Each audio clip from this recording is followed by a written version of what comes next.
Ladies and gentlemen, boys and girls, welcome back to the channel. It is 6:37 a.m. East Coast time, Friday, June 4th. Massive MLB slate. Big old MLB slate. 30 teams, 15 games. We're going to break it down. I'm going to go through the pitching. I'm going to hit on some stacks, some potential hitters who should have upside here, handedness from which side of the plate that hitter should have upside in certain matchups, and go down really quickly. Most likely touch on each pitcher in a brief manner. I'm excited. The NBA season ended last night. If you're somebody who's been watching my NBA videos, thank you for the journey. A little bit sentimental. We grew this channel through the NBA 2018-2019 NBA season. We really grew the bulk of the channel through that, so I appreciate each and every person. Now I'm hoping to continue with more baseball content. We will be getting into WNBA, golf as the June and July months approach, and then obviously in August is when the MLB preseason start, or NFL preseason starts, and we'll be getting into that. So if you're new to the channel, that's what's to come. I am somebody who does daily fantasy sports in the NFL streets, the NBA, sadly done. MLB right here. We're going to be doing golf and WNBA as well as some NFL offseason content until the preseason starts. We are 10.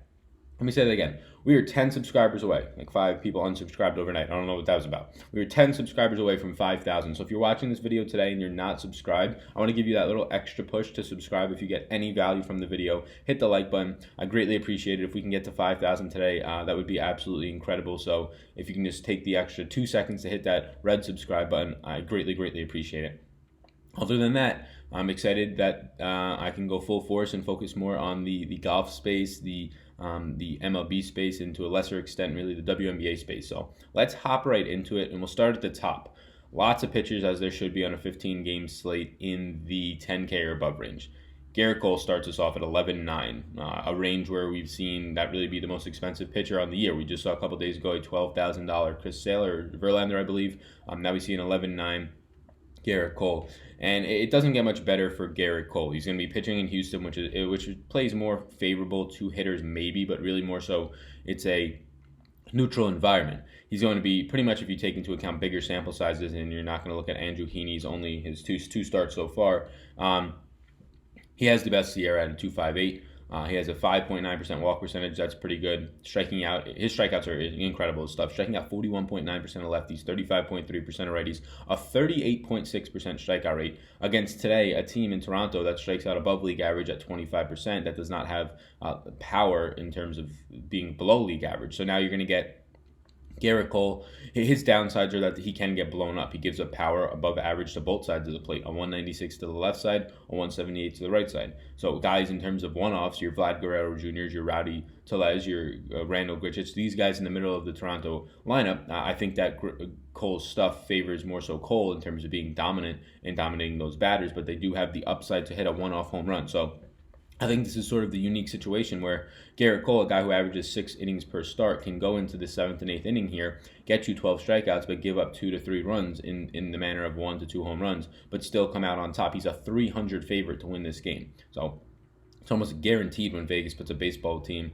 as a 300 favorite. I would like to see the percentage of the time that they win. It has to be in the high or mid 80s. So Gerrit Cole, probably one of my favorite pitchers on the slate today. I'm not going to get cute with it. The matchup's incredible. He has the best strikeout stuff on the slate, with his matchup being that great. Yeah, it's pretty tough for me to get away from that. Max Scherzer at 11.5, so for $400 less, you can get to Max Scherzer, who, I mean, let's not downplay his strikeout stuff. This is one of the best pitchers in the league, a top 5 probably pitcher in the league at 32.4% strikeout stuff. He strikes out righties at 38.2% of the time. The second or third best SIERA, depending on if you really want to count Andrew Heaney's 2 starts, at 2.95 SIERA for Max Scherzer. His 2.83 ERA, that indicates that he's been pitching pretty much spot on. He's not getting lucky or anything in that manner. 5% walk percentage, and the good thing for Max Scherzer is that he's a .58 home runs per 9. So unlike Gerrit Cole, who can get blown up, although pitching in a matchup that limits the blow-up potential against Toronto, now you have Max Scherzer pitching against Arizona, who does have power, a 200 ISO, who does not strike out. So the matchup for Scherzer is much harder. His stuff limits the blow-up potential in terms of giving up power to righties. So if I was to try and take a one-off against Scherzer, it'd be lefties from the Arizona top of the lineup. So here's me giving hitter information, everybody. David Peralta, Marte, whoever it is on the left-handed side of the plate, if I was to take a one-off. But my advice there is to not take a one-off against Max Scherzer. And honestly, I'm probably not going to get to Max Scherzer at 11.5 as of right now. Lucas Giolito, 11-1. So we have 3 pitchers in the $11,000 range. Giolito's been pitching incredible this year, coming off of a 40-burger, I believe, in his last start. Now he gets to go up against the New York Yankees, where he's pitching in Chicago. So there's a lot of things that are not great for him today. He has a 3.51 SIERA. That's fine. He walks 7.6% of batters, and this Yankees team is a very disciplined team. So I would say that that's not great, but he's limiting the power. Strikeout stuff is the highest it's ever been. 32.9% of righties he strikes out, 30.8% of batters on the year, giving up no power to righties, which is huge for this Yankees lineup when you consider that Luke Voit, Gary Sanchez, and Gleyber Torres are the bulk of the power in this Yankees lineup, and they are at an 0.31 ISO, is the ISO that Lucas Giolito is giving up to righties. That's nothing. Lefties, it's not that much either, on 121. So in terms of the Yankees today, yeah, I'm not going to be wanting any of the Yankees today really at all, unless there's some guy who's insanely mispriced. But outside of that, not wanting the Yankees. Giolito at 11-1. There is some interest here, and the only way that I'm going to have some interest here, because a lot of things don't favor him in this matchup. Pitching in Chicago, in that ballpark, it's not going to help pitchers. Yankees only strike out 22.7% of the time, about 2 percentage points lower than league average. They have a 192 ISO, so they have power. But watch that Yankees lineup, because there's been a lot of times this year where Gary Sanchez is going to get an off day as a catcher, and you get Austin Romine in there. And now they called up last night, which I don't know why, this Mike Tautman guy who's terrible. So if you're going to get him batting 9th, if you're going to then get Romine in this lineup batting 8th and no Gary Sanchez in the lineup, then that right there makes this lineup much worse. Those 8 and 9 hitters, that could be realistically, when you're going 3 times through the order, a boost of 2 strikeouts. So keep an eye on that for Lucas Giolito. The power in this Yankees lineup, if Sanchez is not in the middle of it, completely changes the aspect of the landscape of their lineup, and this guy already limits the power. So that's the ways that I would get more interest in Giolito if this Yankees team did give Sanchez the day off and went to Austin Romine, because then you're going to get much less power in this Yankees lineup and a lot more strikeouts. So that's where I'm at right now. And if this Tautman guy continues to play, he got called up yesterday because he's a strikeout machine. So that's where Giolito's strikeout stuff and this Yankees opponent strikeout rate right here of 22% probably creeps up closer to the league average. So Giolito interesting, but right now I still prefer Garrett Cole the most. Rich Hill today, pitching in LA. He's a 130 favorite. He averages per start 5 2/3 innings. The guy just doesn't go deep enough into games for me. In that 5 2/3 innings, that's more so an average. Like he's going into the 5th and pitching 5 1/3, 5 2/3 every time out. It's not like some other pitchers that they go into the 7th, they go into the 8th inning, but then they also get blown up and only go into the 4 2/3, right? So it averages out to that. Rich Hill, realistically, he struggles to get to the 6th inning, in my opinion. So against the Chicago Cubs today, it's not something that I want to toy around with. It's a neutral ballpark, so they don't have to worry about anything there. But the Cubs, the power at the top of that lineup, and really trickling all the way down to the 6th, 7th spot. Addison Russell finding his power stroke really about 2 weeks ago. So Rich Hill today, there's not a lot. Oh, there you go. Wake up, Sal. 6:45. There's not a lot of interest for Rich Hill. For me, strikeout stuff is fine. Strikes out 29% of lefties, 26.7 overall. If you wanted to go to the Cubs today, target Rich Hill with the righties. I would not try and get into a Schwarber. I would not try and get to an Anthony Rizzo today. He limits the power to lefties exceptionally well, and this ballpark plays better to righty hitters. A 213 ISO to righties is one of the higher ones on the slate. Anytime it goes above 2, that's something to keep an eye on. So I might try and attack him with a couple of righties if it's a one-off, if it's a last guy in type of deal, the 6-hitter, whoever it might be. That's where I would go in this game. No interest otherwise in the rest of the Chicago bats. No interest in Rich Hill. Robbie Ray against Washington. So Robbie Ray's strikeout stuff has been phenomenal. And there's a lot of pitchers on the slate today that have phenomenal strikeout stuff, and I'm talking 30+%. I mean, there's 5, and then if you want to take into account smaller sample sizes, there's 6, 7. So Robbie Ray has a 31.8% strikeout rate. He's limiting the power this year, which is something that we have not seen too much from him, at a 0.83 home runs per 9, not giving up any power to lefties and only a few home runs to righties. But what you're getting out of Robbie Ray is a lot of walks. 11% walk percentage against the team in Washington who will sort of make you pay for that. They strike out at 23% of the time, so closer to league average, but not quite. They have above average ISO, just barely. It's closer to league average for Washington today. Pitching in Washington, which is a ballpark that's going to favor the hitters a little bit more than anybody, and he's not a favorite. Only is going to average 5 1/3, 5 2/3 innings per start. I don't want any Robbie Ray here at 10-1. I consider Robbie Ray priced up. I consider Rich Hill priced up. I don't think these guys are $10,000 pitchers in my opinion. Maybe mid $9,000 pitchers.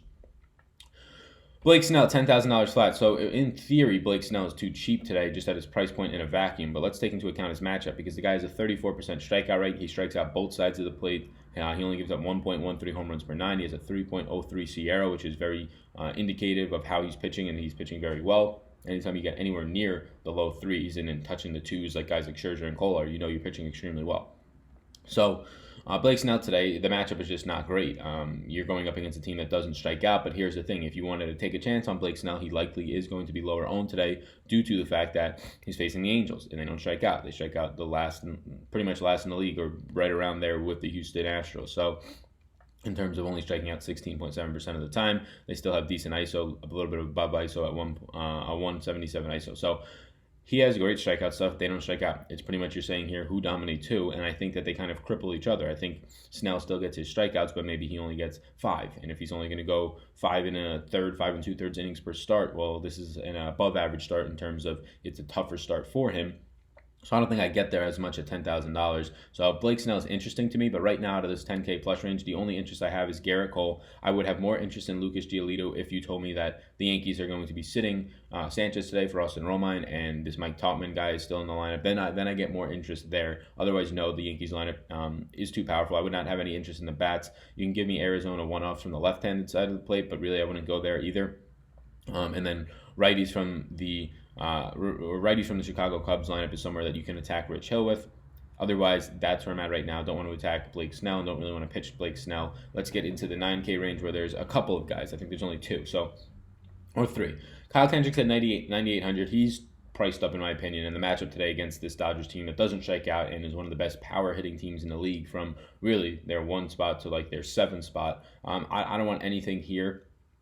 You can try and target some lefties from this Dodgers team. I believe that Cody Bellinger will be going completely on their own due to his price, due to the matchup. Kyle Kendricks, the good thing about him, or Hendricks, is he does go 6 and 1/3, 6 and 2/3 per start. That's pretty good. He's going to get you depth. The bad thing about him is he has no strikeout stuff. 22% strikeout stuff on the year. He's facing a team that doesn't strike out. I have no interest here. Stack or one-off some lefties against him, but other than that, I have no interest.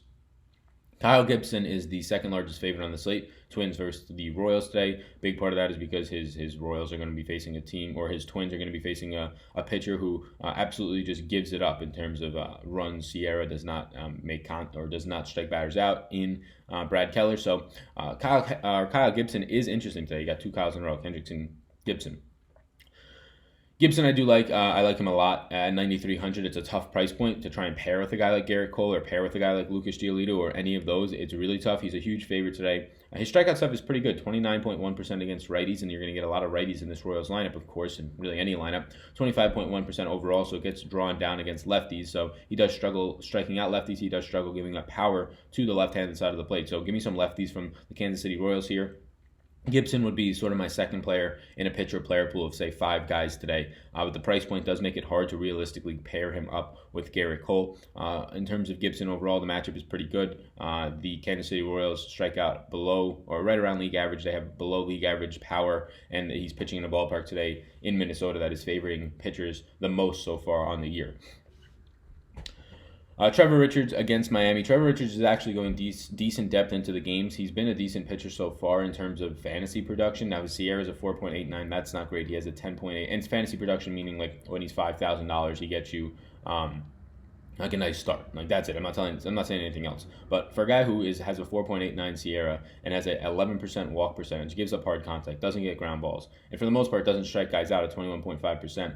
There's no way I'm going to be getting to Trevor Richards today. How? How do I get to him at $9,000? This is completely a gross overprice, in my opinion, even if he goes deep into this game.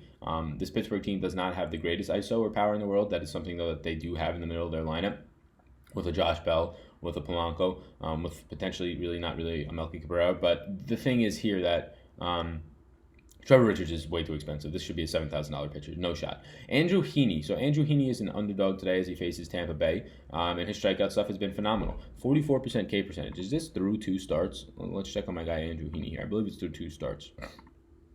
It's through 3 starts now. Wow, okay, so he's gone 5 innings, 6 innings, and 5 2/3, and he's gotten 8, 10, and 10 strikeouts this lefty. God damn, that's incredible. This is great stuff. He has not got a win yet in that bonus, and he's averaging 20 fantasy points on the year without picking up a win in 3 starts. Now, this is obviously a small sample size, but the swing and miss stuff on this guy is incredible. He's a 2.34 Sierra during that time, in some tough matchups as well.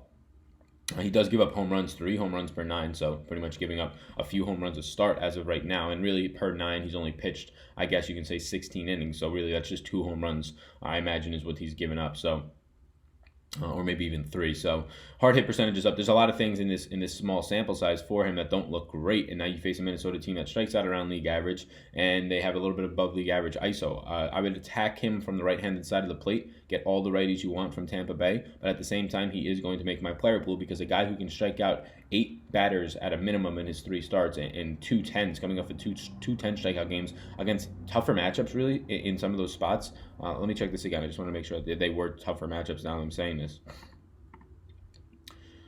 Seattle twice and Texas. So, I mean, tougher matchups in terms of those teams have much more power. They do strike out right around the same as Tampa Bay. So, yeah, I think that Heaney, for a guy who is only going to get you 5 1/3 innings at 8,800, he has to be considered. Now, I think I don't want to overreact to the small sample size. I do want to look at his stuff a little bit more. After his last start, I remember seeing his swing and miss stuff, which is off the charts, and that's something that is the best indicator of strikeouts, in my opinion, outside of just being deceptive, which kind of goes into being a swing and miss type pitcher. So, Heaney would be my third pitcher. And Nick Pivetta, I'm not a big fan of Nick Pivetta. A 4.08 SIERA. It says he's getting a little bit unlucky compared to his ERA. Gives up 1.64 home runs per 9, 40% hard hit percentage. Faces a team today in Atlanta that doesn't strike out, has a ton of power, and pitching in Atlanta is not great. No interest at 8,600. Nick Pivetta should be a $6,000 pitcher, in my opinion. Daniel Ponce de Leon. Who the hell is this guy? Leon. Well, he's only made 1 start, so that's why I have no idea who he is. He went 5 innings. He had 7 Ks, which is pretty good. Gave up a home run. That was the only run, and only gave up 2 hits in that game. Pretty good. Faces the Mets today.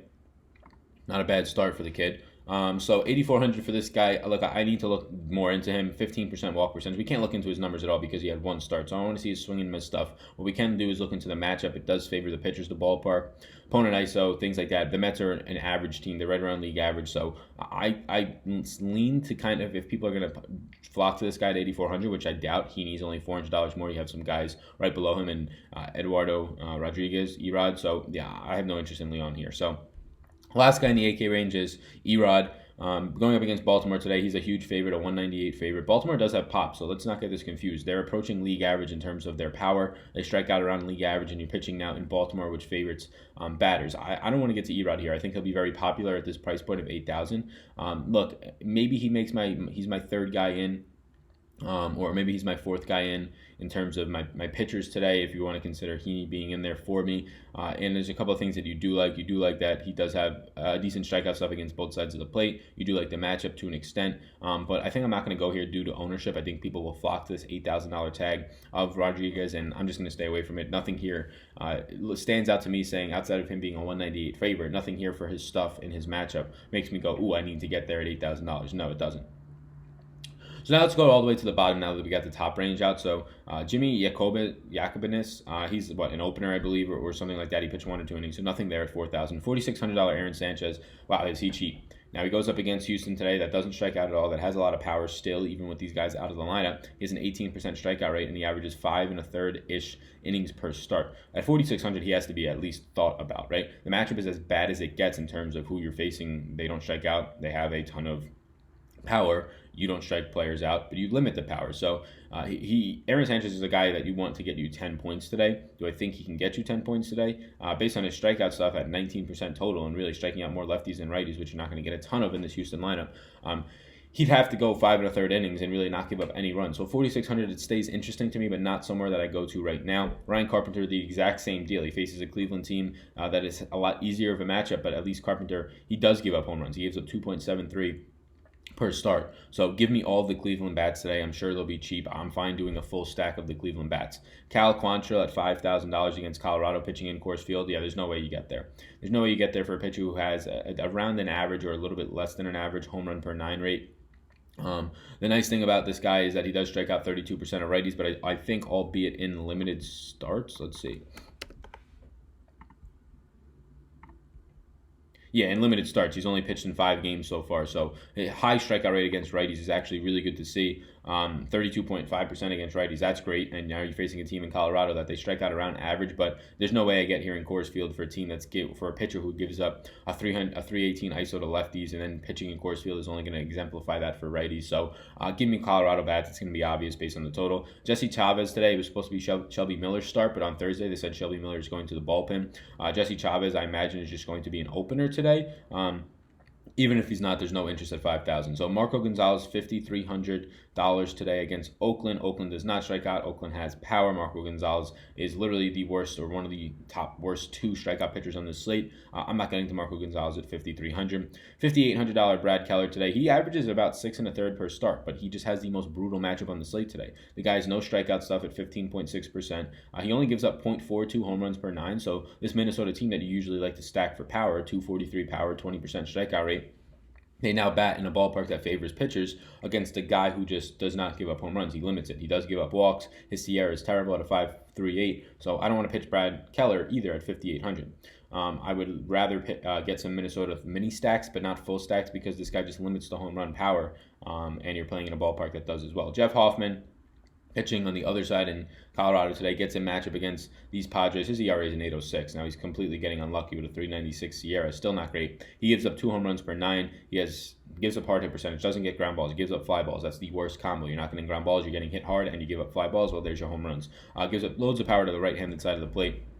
I'm very much interested today in stacking up a lot of these Padres from both sides of the plate. Now, righties are going to have a lot more success. You saw Machado last night, double dong, I believe. He should be in another position to play well today. Lefties from the other side. So really, give me the whole lineup. Give me the Reyes's. Give me the Tatis Juniors. Give me all of them in Coors Field today. It's going to not be probably a surprise to anybody, but that's what I like. Drew Pomeranz going up against Milwaukee today for the Giants. Nothing here that looks great. The guy has a decent strikeout stuff at 24.9% for a guy who's 6,200. It's a Milwaukee team that strikes out around average in a pitcher-friendly ballpark for sure in San Francisco, but this Milwaukee team, we obviously know the danger in that lineup. The power is everywhere, and Drew Pomeranz is giving up power to the right-handed side of the plate. So yeah, give me the righties from the Milwaukee side. You can do a mini stack there. You can do a full stack against a pitcher who gives up an 11% walk percentage and a 2.25 home run per 9. I know that I need a cheap pitcher today, but I don't want to struggle all the way down to Drew Pomeranz. He's been dreadful, just similar to Steve Brault on the other end of this Miami-Pittsburgh matchup. He's pitching for Pittsburgh today. He has a 5.43 SIERA. There's not much that I like. A 13% walk rate is pretty awful. Hard hit percentage is up. The guy's strikeouts, he can't strike out righties. He can strike out lefties at a pretty high clip. Limited sample size, though, of the lefties, but not striking out righties is very worrisome against a team in Miami that's going to throw out probably 7 righties today. So they don't have power. Obviously, you can always go to the guy facing Miami. The issue here is that Steve Brault, the man, can't even get into the 4th inning, so you don't even have that quick out against the pitcher facing Miami today. Let's see. It's a limited sample, keep in mind. So, yeah, I mean, this guy doesn't get past the 3rd or 4th inning. He went 6 innings in the last start, and I don't imagine that's something that continues to happen. So, no interest in Brault there. Tyler Moll, 6,700. He's probably too cheap against Texas today. He goes about 5 1/3, 5 2/3 innings pitched per start. And like I say, he is probably too cheap. Gives up only a 5% walk percentage. Texas does have a lot of power, but they also have a lot of strikeouts in that lineup. The problem with Moll is that he does give up a ton of power to lefties. He strikes out a ton of righties, though.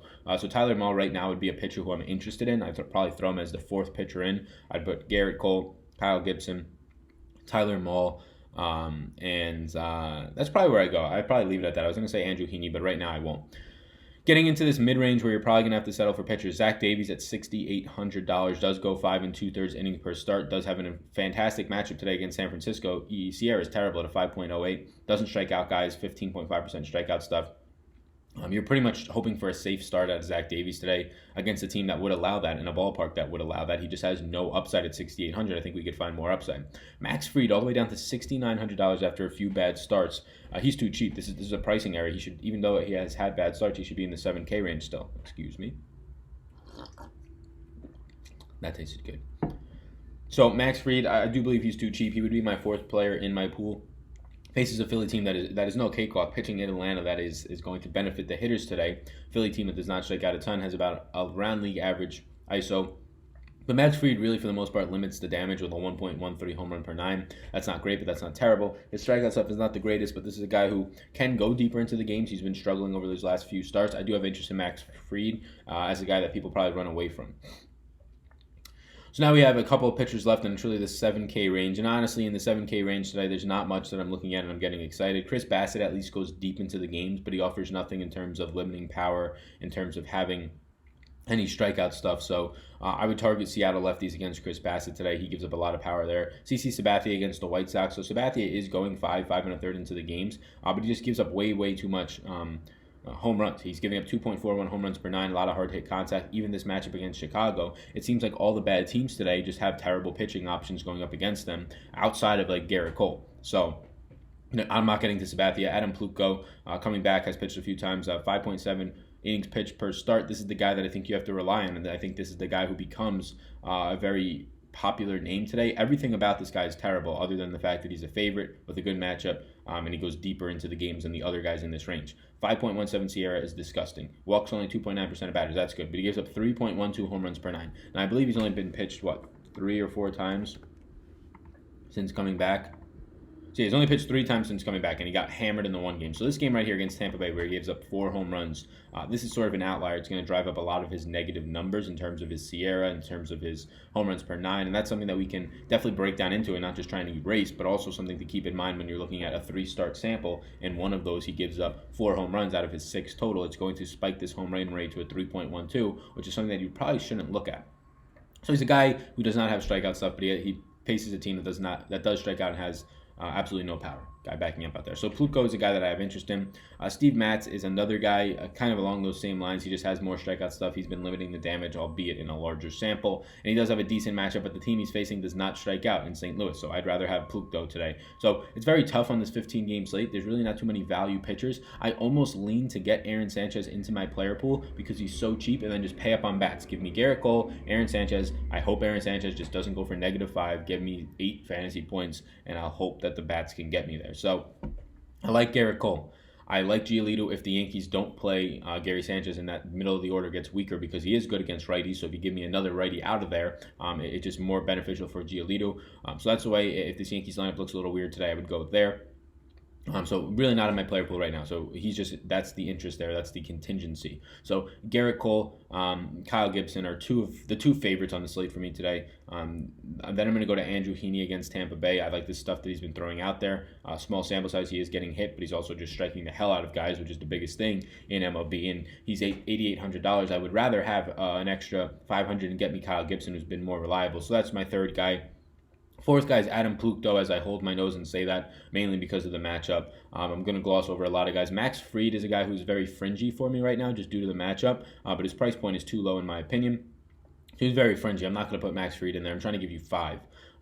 Tyler Moll is another guy who's kind of on the borderline for me against this Texas team that does strike out. But let's just punt all the way down to Aaron Sanchez. $4,600 Aaron Sanchez. Again, you can see that I'm not totally convinced on this last 5th guy into my player pool. It's between Sanchez, it's between Fried, it's between Moll, but Sanchez is the cheapest, and at that point I might as well just punt all the way down there for a guy who does go at least deep into the games in the worst matchup you could possibly get.